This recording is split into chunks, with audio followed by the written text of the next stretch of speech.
سیدنا ابی ہریرہ رضی اللہ تعالی عنہ سے روایت ہے کہ رسول اللہ صلی اللہ علیہ وسلم نے فرمایا، کیا تم جانتے ہو غیبت کیا ہے؟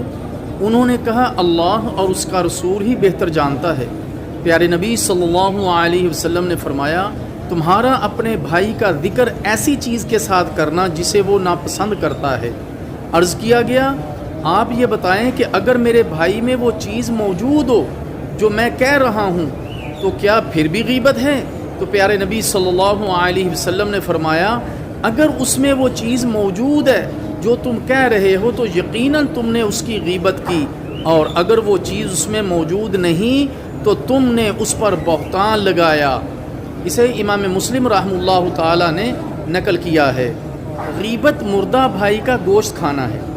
اللہ تعالیٰ جل شانہ کا فرمان ہے، وَلَا يَغْتَبْ بَعْضُكُمْ بَعْضًا أَيُحِبُّ أَحَدُكُمْ أَن يَأْكُلَ لَحْمَ أَخِيهِ مَيْتًا فَكَرِهْتُمُوهُ۔ تم میں سے کوئی شخص دوسرے کی غیبت نہ کرے۔ تم میں سے کوئی شخص پسند کرتا ہے کہ اپنے مردہ بھائی کا گوشت کھائے، سو تم اسے برا جانتے ہو۔ محترم بھائیو، مطلب یہ ہے کہ جس طرح مردے کا گوشت کھایا جائے تو وہ اپنا دفاع نہیں کر سکتا، اسی طرح وہ شخص جس کی غیبت کی جا رہی ہو وہ پاس موجود نہ ہونے کی وجہ سے اپنی عزت کا دفاع نہیں کر سکتا۔ قرآن مجید میں اللہ تعالیٰ نے مردار کھانے کو حرام قرار دیا ہے، اور اگر وہ مردہ انسان کا گوشت ہو اور انسان بھی وہ جو بھائی ہے تو اس کی حرمت کس قدر زیادہ ہو جاتی ہے۔